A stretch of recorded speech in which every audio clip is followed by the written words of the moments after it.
Everyone, this is mini hand welcome back to my another mini blog. তো আজকে আবার একটা মিনি ব্লগ নিয়ে চলে এসেছি তোমাদের সাথে শেয়ার করার জন্য। আর প্রথমে কিন্তু আমি চিকেন কাটি, তোমরা গেস করো আমরা আজকে কী বানাবো, ততক্ষণ আমি তোমাদের পুরো রেসিপিটা দেখিয়ে দিচ্ছি। প্রথমে কিন্তু সুন্দরভাবে চিকেনগুলোকে কিউব করে কেটে নিয়েছি আর বোনসগুলোকে আলাদা করে দিয়েছি।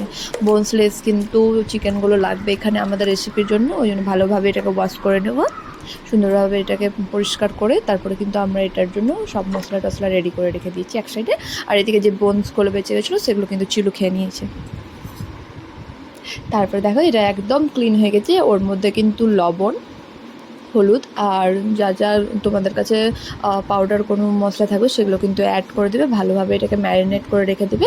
আর এখানে কিন্তু ভুল করে আমার বোনের হাতে অনেকগুলো চিলি পাউডার পড়ে গেছিলো, দেখতে পাচ্ছ অনেকগুলো হয়ে গেছিলো। তাই জন্য কিন্তু আমরা ভেবেছিলাম রান্নার টাইমে একবারেই লঙ্কা দিব না। দেখতে পাচ্ছ এখানে কালারটা দেখে বুঝতে পারবে অবশ্যই কতটা আমাদের পরিমাণে চিলি পাউডার পড়ে গেছিলো। তারপরে কিন্তু আমরা পাস্তাটাকে ভালোভাবে সিদ্ধ করে দেবো।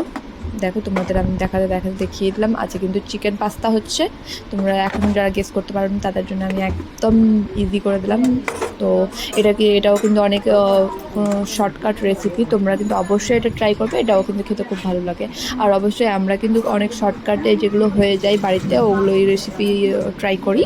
আর তোমরা যেহেতু জানোই আমি কিন্তু রান্নার প্রতি একদমই ইন্টারেস্টেড না, আমার রান্নার স্কিল অনেক খারাপ, ওই জন্য কিন্তু এখানে এটাও আমার বোনই করছে। আর এদিকে আমার ছোটো বোন ক্যামেরা করছিলো আর আমি ওইদিকে ঘুমিয়েছিলাম।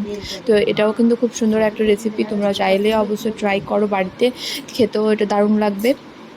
তারপরে কিন্তু একটার পর একটা ওই কিন্তু সব সবজিগুলোও কিন্তু কেটে নিয়েছিলো, তারপরে কড়াই তেল দিয়ে দিয়েছিলো। আর এখানে যেটা ম্যারিনেট করে রেখেছিলাম আমরা চিকেনগুলো, সেগুলো কিন্তু প্রথমে ভেজে নিবে।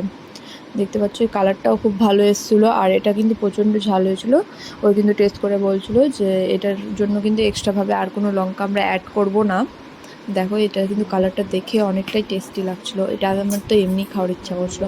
তারপরে কিন্তু যা যা সবজি আমরা কিউব করে কেটে নিয়েছিলাম সেগুলো কিন্তু প্রথমে ভালোভাবে ভেজে নেব, তারপরে এর মধ্যে আমরা সব পাস্তাগুলো অ্যাড করে দেবো। এখানে কিন্তু তোমরা চাইলেই কিন্তু সয়া সসও অ্যাড করতে পারো, আমাদের বাড়িতে যেহেতু ছিল না আমরা ওটা অতটা ইউজ করি না, তাই জন্য শুধু আমরা এখানে সসটাই দিয়ে দিয়েছি। আর এটা কিন্তু সস দিয়েও খুব সুন্দর লাগে খেতে, যত জিনিস দেবে ততটাই কিন্তু এটা বেশি টেস্টি লাগবে। বাট আমাদের বাড়িতে যা ছিল তা দিয়ে আমরা করার চেষ্টা করেছি, কারণ আমাদের বাড়ি থেকে একবারে এই জিনিস নিয়ে আসা হয় আর এমনিতে বাইরে আমরা কেউই দোকান যেতে পছন্দ করি না, তাই জন্য বাড়িতে যা পাই তা দিয়ে আমরা করে নিই। অবশ্যই কিন্তু এটাতে কম জিনিস দিলে যে খারাপ লাগবে তা না, সব কিছু দিয়ে কিন্তু ভালো লাগে। এরকম সিম্পল ট্রিকে বানালেও কিন্তু খুব সুন্দর লাগে। তবে এটা ভালোভাবে প্রথমে কিন্তু আমরা লাল করে নিয়েছিলাম, তারপর দিয়ে দিয়েছিলাম পাস্তাগুলো। এই পাস্তার কাটিংটাও খুব সুন্দর লাগে কিন্তু দেখতেও। আর এটা কিন্তু বিশেষ করে তোমরা যখন রেস্টুরেন্টে খাবে কোনো জায়গায় তখন কিন্তু এই পাস্তাটা বিশেষ করে হোয়াইট সস পাস্তাতে ইউজ করা হয়। ভিডিও ভালো লেগেছে লাইক কমেন্ট শেয়ার করে দাও, দেখা হবে আবার নেক্সট মিনি ব্লগে, টাটা।